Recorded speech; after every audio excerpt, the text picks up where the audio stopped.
সকলোকে নমস্কাৰ। ৰজা দশৰথৰ কাহিনীটো পিছৰ অংশ আপোনালোকৰ ওচৰলৈ লৈ অহা হৈছে, গতিকে আপোনালোকে নিশ্চয় কাহিনীটো শুনি ভাল পাব। ইয়াৰ পিছৰখিনি কি হ'ল এই বিষয়েও আমি জানিব লাগে। গতিকে গৌতম ঋষি যেতিয়া তেওঁ বনবাসতে গৈছিলে, তপস্যা কৰিবলৈ গৈছিলে, তেতিয়া ইন্দ্ৰই আহি পেলাই গৌতম ঋষিৰ পত্নী অহল্যাক তেওঁ হৰণ কৰিলে। সেইকাৰণে গৌতম ঋষিয়ে ক্ৰোধিত হৈ অহল্যাক শাপ দিছিলে। কিয় দিছিলে? যে অহল্যাই এইটো কথা বুজি পাইছিলে যে এইজন আচলতে গৌতম ঋষি নহয়। গতিকে গৌতম ঋষি নোহোৱাৰ কাৰণে অহল্যাই কিয় তেওঁক ইন্দ্ৰক শাপ নিদিলে। সেইকাৰণে গৌতম ঋষিয়ে কথাখিনি বুজি পালে। বুজি পাই পেলাই অহল্যাক শাপ দিছিলে। কি শাপ দিছিলে? যে তুমি মোৰ আশ্ৰমতে শীল হৈ পেলাই থাকা। এইবুলি যেতিয়া গৌতম ঋষিয়ে তেওঁক শাপ দিলে, গতিকে শাপ দিয়াৰ আগত তেওঁ কৈছিলে যে তুমি মহাপাপী ইন্দ্ৰক কিয় অভিশাপ প্ৰদান নকৰিলা? সেই কথাৰ বাবেহে মই তোমাক ক্ৰোধিত হৈ পেলাই অভিশাপ দিলোঁ। তুমি দুখ নকৰিবা, তুমি মোৰ আশ্ৰমতে পাশানী হৈ থাকা। পাশানী মানে শিল। মই তপস্যাৰ বাবে আন স্থানলৈ গমন কৰিম। দশৰথ ৰজাৰ গৃহত প্ৰভু বিষ্ণুৱে 4 অংশে জন্ম লাভ কৰিব। নাম ৰামচন্দ্ৰ।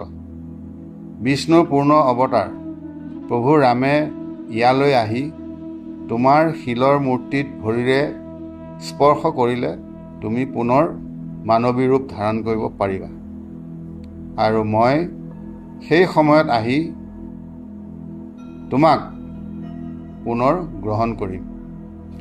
গৌতম ঋষিয়ে অহল্যাক পৰিত্যাগ কৰাৰ সময়ত অহল্যাই গৌতম মুনিৰ চৰণত ধৰি যেতিয়া প্ৰণাম কৰিছিল,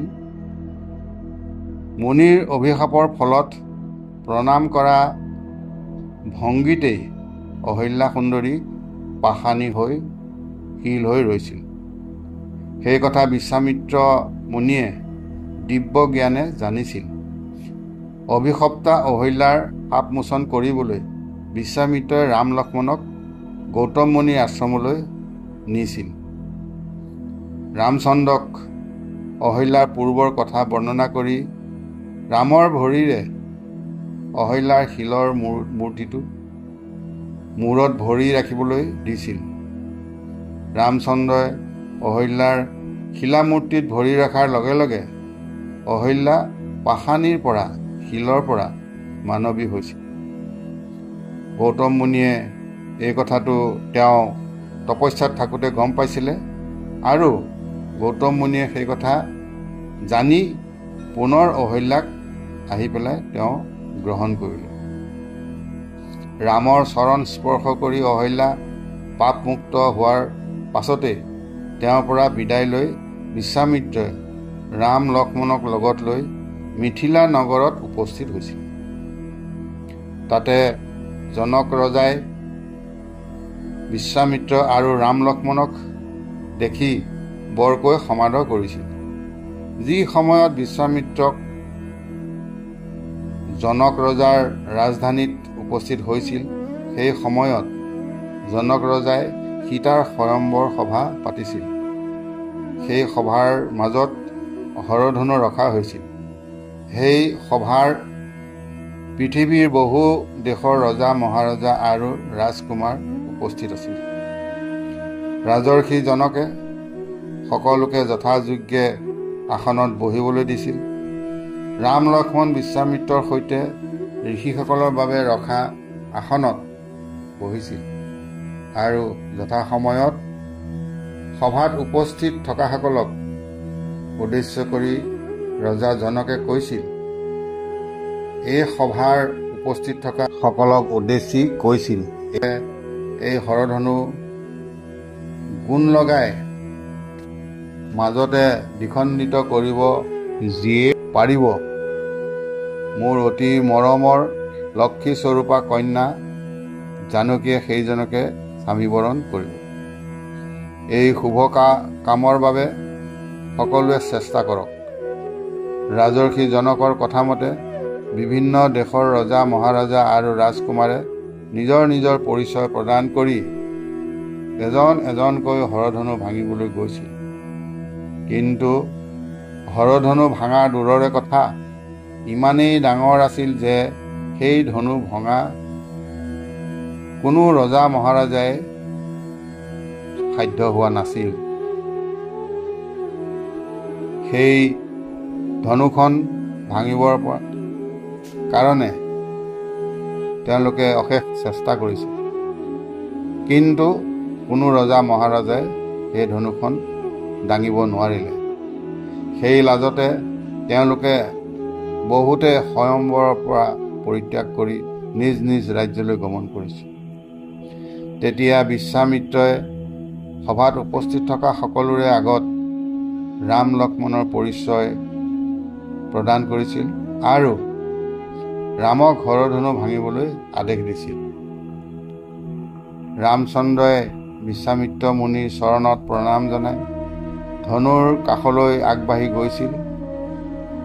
তেওঁ ৰাজৰ্ষি জনক আৰু উপস্থিত সভাসদক হাতযোৰ কৰি প্ৰণাম জনাইছিল। তাৰ পিছত হৰধনুক প্ৰণাম কৰিছিল। তেওঁ হৰধনুখনত গুণ লগাবলৈ দাঙি ধৰাত ভূমিকম্পৰ দৰে সেই স্থানত কম্পন হৈছিল। ধনুত গুণ লগাই ধনুৰ গুণত টংকাৰ দিয়াত ধনুখন ভাঙি দ্বিখণ্ডিত হৈছিল। দুৰ্জয় হৰধনু ভঙাত জনক ৰজাৰ মনত পৰম আনন্দ হৈছিল। সেই সময়তে সীতাই আহি ৰামৰ ডিঙিত ফুলৰ মালা পিন্ধাইছিল আৰু স্বামী বৰণ কৰিছিল। জনক ৰজাই উপস্থিত সকলোকে অভ্যৰ্থনা কৰিছিল। বিধিমতে বৈদিক প্ৰথাৰে কন্যাদান কৰিবলৈ জনক ৰজাই দ্ৰুতগামী ঘোঁৰাত দূত পঠাই দশৰথ ৰজালৈ খবৰ দিছিল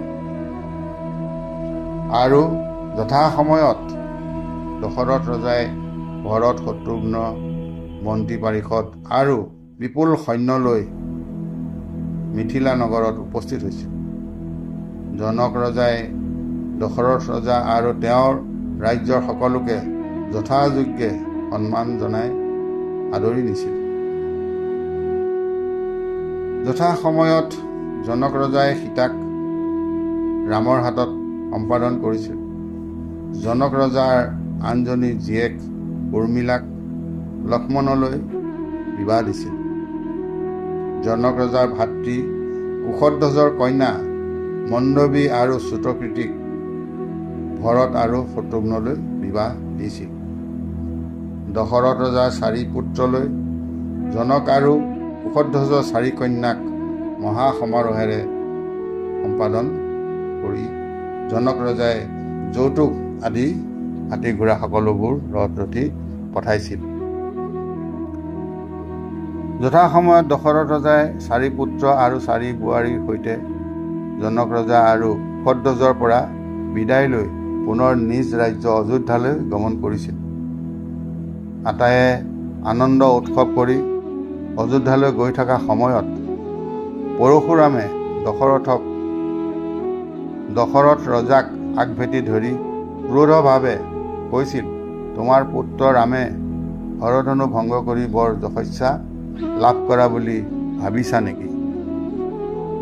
মই আজি তোমালোকক অৱংশে বিনাশ কৰিম। তোমাৰ পুত্ৰ ৰাম কুঞ্জন মোক দেখুৱাই দিয়া, এই বুলি পৰশুৰামে কৈছিলে। তাৰ পিছত পৃথিৱীত মইহে ৰাম, মোৰ বাহিৰে এই পৃথিৱীত দ্বিতীয় এজন ৰাম থাকিব নোৱাৰে। দুৰ্জয় শৰীৰ দেখিলেই ভয় লাগে। সেই জনা পৰশুৰামে 21 বাৰ পৃথিৱীৰ পৰা ক্ষত্ৰিয়ক নিক্ষত্ৰিয় কৰিছিল। তেওঁ কোট দেখি দশৰথ ৰজাই পৰশুৰামৰ চৰণত ধৰি ক্ষমা প্ৰাৰ্থনা বিচাৰিছিল।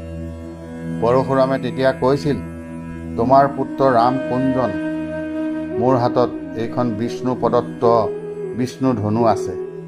তোমাৰ ৰামে এই ধনু শৰ সংযোগ কৰিব পাৰিলেহে তেওঁ বীৰ বুলি জানিম। ৰামে তেতিয়া আগবাঢ়ি আহি পৰশুৰামক প্ৰণাম জনাই কৈছিল, ময়ে দশৰথ পুত্ৰ শ্ৰীৰাম, মোৰ প্ৰণাম গ্ৰহণ কৰা। হে মহাবলী পৰশুৰাম, মিছাতে ক্ৰোধ নকৰিবা। মই তোমাৰ বিষয়ে সকলো কথা জানো। তুমি মোৰ পূজনীয়। মই কি কৰিব লাগে কোৱা।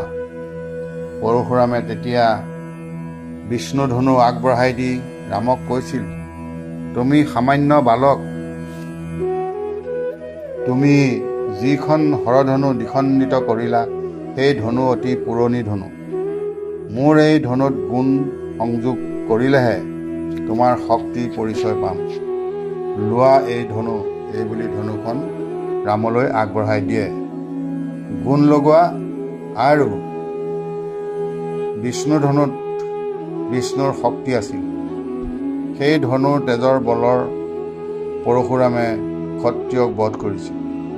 পৰশুৰামৰ বাহিৰে সেই ধনুত গুণ লগাব পৰা মহাবীৰ সেই সময়ত আৰু কোনো নাছিল। বিষ্ণুৰ তেজযুক্ত ধনু পৰশুৰামে ৰামক প্ৰদান কৰাত পৰশুৰামৰ দেহৰ পৰা বিষ্ণুৰ শক্তি ৰামৰ দেহলৈ গৈছিল। ৰামে অনায়াসে ধনুত গুণ লগাই এপাত দিব্য শৰ সংযোগ কৰি পৰশুৰামক কৈছিল, হে মহাবলী পৰশুৰাম, তুমি যিহেতু ব্ৰাহ্মণ, সেয়ে মই তোমাক বধ নকৰোঁ। মই যি শৰ সংযোগ কৰিলোঁ, সেই শৰ অবৈধ। তৎক্ষণাৎ কোৱা, মই তোমাৰ কি পথ বন্ধ কৰিম। পৰশুৰামে তেতিয়া বুজি পাইছিল দশৰথ পুত্ৰ ৰাম বিষ্ণু অৱতাৰ। তেওঁ কৈছিল, মই তোমাক প্ৰভু চিনি পোৱা নাছিলোঁ। মোক ক্ষমা কৰা প্ৰভু, তোমাৰ শৰে মোৰ স্বৰ্গপথ নাশ কৰক। এই বুলি পেলাই পৰশুৰামে ৰামক কৈছিল। ৰামে সেইমতে শৰ নিক্ষেপ কৰি পৰশুৰামৰ স্বৰ্গপথ বন্ধ কৰিছিল। পৰশুৰামে ৰামক ভক্তিভাৱে প্ৰণাম জনাই বনৰ মাজলৈ গমন কৰিছিল। তেতিয়াৰ পৰা পৰশুৰামে ইচ্ছা কৰিলেই নিমিষতে স্বৰ্গলৈ গমন কৰিব নোৱাৰা হৈছিল। সেইবোৰ দৰ্শন কৰি দশৰথ ৰজাৰ লগতে সকলোৱে আচৰিত হৈছিল। পৰশুৰাম যোৱাৰ পাছত দশৰথ ৰজাই সকলোকে লগত লৈ অযোধ্যা নগৰলৈ ৰাওনা হৈছিল। একেলগে 4 পুত্ৰ বিবাহ হোৱাৰ দশৰথ ৰজাই অযোধ্যা নগৰ বহু দিনলৈ বিবাহ উৎসৱ পালন কৰিছিল। ব্ৰাহ্মণ আৰু প্ৰজাবোৰক বস্ত্ৰ অলংকাৰ ধন সোণ আদি মুক্তহস্তে দান কৰিছিল। প্ৰজাবোৰে মনত অপাৰ আনন্দ লাভ কৰিছিল। সকলোকে ধন্যবাদ জনাইছোঁ। কাহিনীটো দীঘল হোৱাৰ কাৰণে আজিলৈ ইমানতে সামৰণি মাৰিছোঁ আৰু পৰৱৰ্তী কথাখিনি আপোনালোকৰ ওচৰলৈ আকৌ লৈ অহা হ'ব। গতিকে সকলোকে ধন্যবাদ জনাইছোঁ। নমস্কাৰ।